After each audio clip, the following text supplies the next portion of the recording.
उमैर साहब, आपकी जमात से या इमरान खान की जानिब से जो मुतालबा है वो अगर इस कानून से मुतसादम है तो ये मुतालबा दुरुस्त नहीं है। हाँ जी, जिस तरह से रियासत साहब ने पोजीशन बताई, देखें मिलिट्री लॉस पे फंडामेंटल राइट्स नहीं अप्लाई करते। कॉन्स्टिट्यूशन में जो सेफ गार्ड्स दिए हुए हैं, राइट टू फेयर ट्रायल है, ओपननेस, जो हम आर्टिकल 10(10)(a) का हवाला दें वो नहीं करेंगे। वो बिल्कुल उस हद तक ठीक है पोजीशन, और ना ही वो कर सकते हैं, ये जाहिर बात बात है। ठीक कह रहे हैं रियासत साहब। बिल्कुल इसी तरह लॉ की पोजीशन है, ठीक है। तो मगर फिर जहाँ लेकिन तक इमरान ने उससे उलट खान क्यों साहब मुतालबा का किया? आते हैं, देखिए मैं आज उधर था नहीं, मैं कॉन्टेक्स्ट को उस तरह से, मैं जिस तरह से उसको ये तो डिफरेंस बड़ी समझ खबर सकता चलाई हूँ थी, वो तईद कर रहे हैं उमैर साहब तो कि इसकी कि जिस मिलिट्री कोर्ट में चीज़ ट्रायल वो होगा जनरल तो फैज का। कानूनी पोजीशन यही कानूनी है, पोजीशन यही, कानूनी कोई भ्राम पोजीशन नहीं यही है है। इसमें। मगर जो बेसिकली यूनाइटेड नेशन का जो चार्टर है ह्यूमन राइट्स का, वो कहता है कि तमाम ट्रायल्स को ओपन होना चाहिए। हम आइडियली उस पोजीशन पे नहीं है, ना ही हमने आज तक किस्सा किया है। मगर जहाँ तक किसी सिविलियन का ताल्लुक है, सिविलियन का आप उस तरह से जो है ना क्लोज डोर ट्रायल नहीं कर सकेंगे। That has to be an open मैं ट्रायल। मतलब हाँ एज जी, ए मैटर ऑफ प्रिंसिपल मैं सपोर्ट करूंगा कि इमरान खान का जो भी मुकदमा हो खुली अदालत में हो, मिलिट्री कोर्ट में ना चले। लेकिन आप इस बात से इतफाक करते हैं कि जो करंट पोजीशन है पाकिस्तानी कवानीन मिलिट्री की, पर्सनल के हवाले से मैं बात कर रहा हूँ, दैट हैज़ टू बी, वो क्लोज डोर होगा। जो उनके वो मिलिट्री कवानीन कोर्ट्स है में ही वो जाएगा। कोर्ट्स में ही जाएगा, और उनका अपना उसी तरह से आप क्लोज डोर इमरान के होगा। मुकदमे में कुछ कहना चाह रहे जी, हैं? फिर उस डॉक्टर पे तारिक से बात मैं आपको एक सुप्रीम कोर्ट की जजमेंट रेफर करना चाहता हूँ। पीएलडी 2024 सुप्रीम कोर्ट सफ़ा नंबर 337, जिसमें justice retired Jawad S Khwaja साहब पिटिशनर थे, जिसमें उन्होंने आर्मी एक्ट का जो सेक्शन 2D1 था उसको उन्होंने कहा था ये अल्ट्रा वायरीज है। मतलब ये है कि जो फंडामेंटल कॉन्स्टिट्यूशनल राइट्स दिए गए सिविलियन को, उससे ये रिपग्नेंट है। इसलिए सिविलियन का जो है ट्रायल वो मिलिट्री कोर्ट में नहीं हो सकता। तो इमरान खान का केस इसके अंदर फाल करता है। उनका वो जो डिमांड करेंगे आर्टिकल 10(a) या ओपन ट्रायल की वो डिमांड करते हैं, तो ये उनका राइट है, कॉन्स्टिट्यूशनल फंडामेंटल राइट है, वो डिमांड कर सकते हैं। डॉक्टर तारिक फजल चौधरी साहब, ज़्यादा मुश्किल मामला इस वक्त हुकूमत के पास है। हुकूमत को बयान देना है और असूली एक पोजीशन बतानी है कि जनरल फैज़ को किस गुनाह में पकड़ा गया है। टॉप सिटी 2017 का वाक़या है, उसको 2018 में पकड़ लेते, 19 में पकड़ लेते, लेकिन 2024 में पकड़ा गया। उस वक्त ये डीजीसी थे, इनके ऊपर एक डीजीआई भी थे उस वक्त, जनरल नवीद मुख्तार। आप ही की हुकूमत का वाक़या है। उस वक्त आर्मी चीफ भी थे जनरल बाजवा। उन सबको पता नहीं चला और ये सारा कुछ करते रहे, लेकिन 2024 में पकड़ा। फिर 9 मई, जो हमारी इतला है जो अभी तक, कि इनको 9 मई में भी पकड़ा गया। 2 वाक़यात हैं। तो कितना कसूर किस वाक़े में, और आपने एग्जैक्टली किस केस में उनको चार्जेस फ्रेम किए? मलिक साहब, ये चूँकि जिस तरह के मेरे दोनों ऑनरेबल कोलीग्स ने बात की है, सेंसिटिव मैटर है, और इसमें जो तमाम तर तफसीलात हैं वो भी शेयर नहीं की गई इस केस के हवाले से। जो अब तक की चीज़ें सामने आई हैं वो बिल्कुल आपने सही फरमाया कि टॉप सिटी एम्बेजलमेंट, और उसके बाद 9 मई, और उसके अलावा भी जो हमारे सामने की चीज़ें हैं कि इमरान खान और उनकी पूरी जो टीम है और पार्टी है उसकी फैसिलिटेशन, वो सारी चीज़ें शामिल हैं। वो किस हद तक थी। फिर उसके बाद जो अभी सोशल मीडिया के ऊपर जैसे हम डिजिटल दहशत गर्दी, और वो इसलिए कि वो पाकिस्तान के ख़िलाफ़ है, हम इसको डिजिटल दहशत गर्दी इसलिए नहीं कह रहे कि वो PMLN के ख़िलाफ़ है, वो इनका राइट है। ज़ाहिर है सियासी जमातें एक दूसरे के ख़िलाफ़ ट्रोलिंग भी करती हैं, एक दूसरे पर इल्ज़ाम भी लगाती हैं। गो कि ये इस काम में, वैसे बैरिस्टर साहब नाराज़ ना हो तो PhD हैं और इन्हें कोई पहुँच नहीं सकता, ये कमाल महारत है इन्हें झूठे इल्ज़ाम लगाने की, फॉल्स न्यूज़। और अब जो ये नेटवर्क है, ये मैं मालूमात की बुनियाद पे आपको ये बात बता रहा हूँ कि पाकिस्तान में कम और पाकिस्तान से बाहर लोग बैठे क्या हुए। मालूमात क्या, थोड़ी रोशनी डालिए ना। आप नेटवर्क ऐसे कहते हैं, रॉ का नेटवर्क उमैर नियाज़ी साहब की पार्टी चला रही है, थोड़ा हाथ रौला रख के बताइएगा। रॉ का नेटवर्क देखें, जो मैं कह रहा हूँ ना कि सियासी जमातें, रऊफ हसन जब पकड़ा गया है ना, तो उसके बाद हमें पता चला है वो कंप्यूटर से ऐसे राज मिले हैं जिससे पूरी कहानी मिल गई है कि जनरल फैज़ कॉल करते थे, वो मैसेज यहाँ आता था, यहाँ से वो एक, वो कौन सी अडियाला जेल है जी, अडियाला जेल का डिप्टी सुप्रीडेंट था, उसके पास एक पुराने ज़माने का फ़ोन था, वो जाके इमरान के कान पे लगाता था और वहाँ से कहानी सेट हो जाती थी। इस तरह के नेटवर्क से मैं अभी आपको कहते हैं पूरी तफसील बताता हूं। मैं जिस कैनवस की बात कर रहा हूँ वो इस तरह के नेटवर्क से नहीं चलता जो आप बात बता रहे हैं। अच्छा। वो कोई एक लिंक होगा जो भी होगा, लेकिन बहरहाल जिस तरह एक मुनज़्ज़म कैंपेन इस नेटवर्क पे इदारों के खिलाफ चलाई जा रही है, वो भी एक फैक्टर है कि वो कौन से लोग हैं, ये पूरी टीमें कौन सी हैं, और ये आप मुझे ये बताएं कि उसका नुकसान किसको हो रहा है। सियासी जमातें तो ऊपर नीचे आती रहती है ना, कभी एक पाकिस्तान को नुकसान हो रहा है, तो ये चीज़ें देखने वाली हैं। और इसमें फिर जनरल फैज़ का क्या किरदार रहा है क्या वो सारी चीज़ें सामने क्या रहेंगी। आर्मी के खिलाफ जो कैंपेन थी सोशल मीडिया पे, उसमें जनरल फैज़ का रोल है?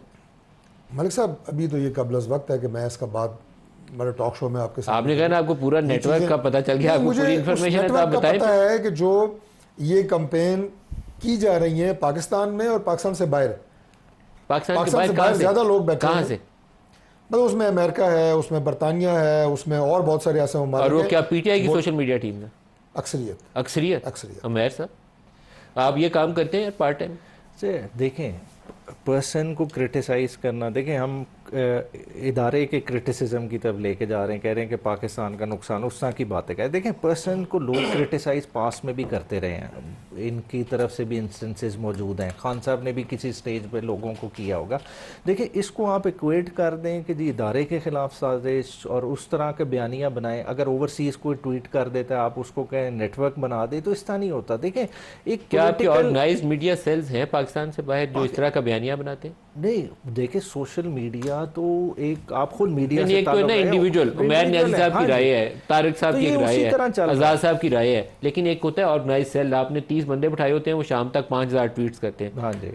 तो आपकी इस तरह के सेल्स नहीं हैं है, बरतानिया में और मतलब ये अमेरिका तो में? देखें, ये किसी बंदे को इम्प्लीकेट करें, किसी का आइडेंटिफाई करें। देखें, इतने रिसोर्सफुल हैं, देखें इनके पास हर एजेंसीज है एट हैंड। अब तक तो इनके पास सारा डाटा होना चाहिए था कि ये लोग हैं, ये इधर से ऑपरेट कर रहे हैं, इतने अकाउंट्स हैं।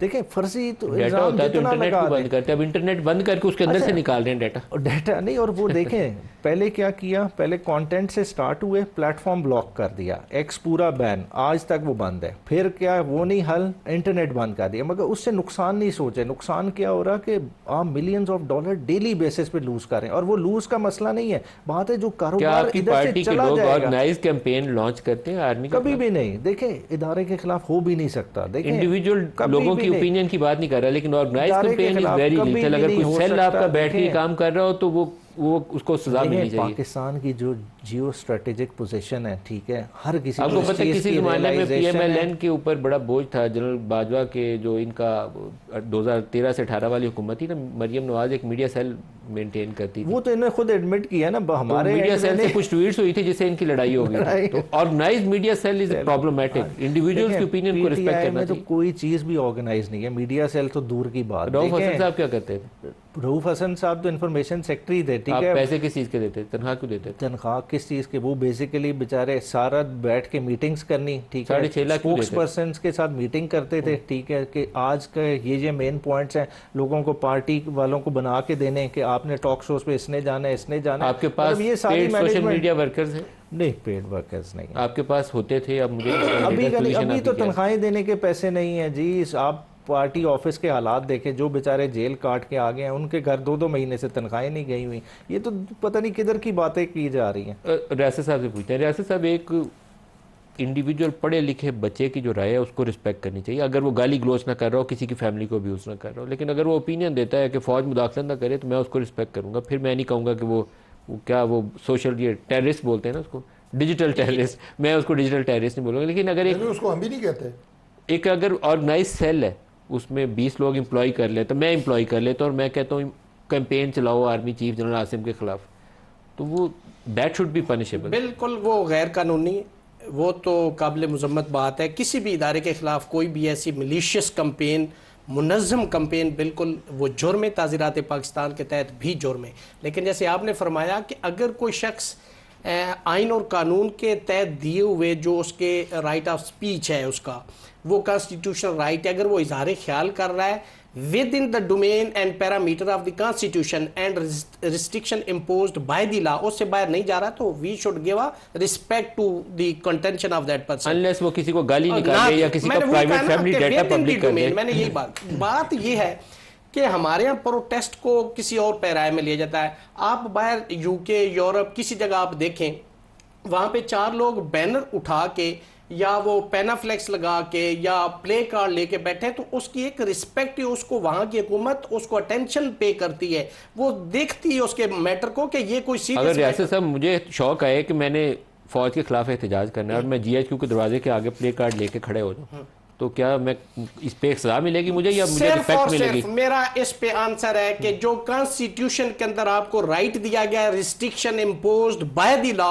उस रिस्ट्रिक्शन के अंदर अगर आपका एहतजाज है तो वो जुर्म नहीं। मैं प्ले कार्ड लेके खड़ा हो जाऊं, मैं एहतजाज कर रहा हूं स्पेसिफिक कि फौज सियासत में मुदाखलत ना करे, तो ये काबिल सजा तो नहीं? नहीं, देखिए मेरी बात सुने, वैसे तो फौज का काम भी नहीं है सियासत में मुदाखलत करना, ये तो बिल्कुल वो है, लेकिन जहां तक आप एहतजाज की बात कर रहे हैं, वो कहते हैं ना कि आपको आजादी हासिल है, जहां से मेरी नाक शुरू होती वहां पे आपकी आजादी खत्म हो जाती है। आपको बोलने का हक है, वो सर्टेन कंडीशन जो लॉ ने इंपोज की उसके अंदर आपने रह के करना है। अगर कॉन्स्टिट्यूशन, मेरा वो एहतजाज लॉ के अंदर है कि बाहर होगा? अगर मैंने जो आपको शक्ल बताई है कि मैं प्ले कार्ड लेके खड़ा हूं कि मुदाखलत ना करे फौज से, अब देखिए अगर तो वो कॉन्स्टिट्यूशन उसको प्रोहिबिट करता है तो वो जुर्म है, अगर नहीं करता तो वो जुर्म नहीं है। करता है क्या पाकिस्तान कानून इसको प्रोहिबिट आप करता है? देखिए ना, मैं समझता हूं कि एनीवेयर जहां पे रिस्ट्रिक्शन नहीं है कि आप यहां नहीं जा Restriction सकते, है आप या नहीं? एहतजाज ये सर कर लोग बताएं सकते, ना सर। आप एहतजाज कर सर सकते आप वकील हैं, मुझे घुमाई जा रही है, ये सही है कि नहीं? मैं देखिए ना, ये स्पेसिफिक क्वेश्चन आपसे पूछा है ना, लेकिन आपका हक है, आप किसी जगह पे भी मैं खड़े कर होके सकता हूं। कर सकते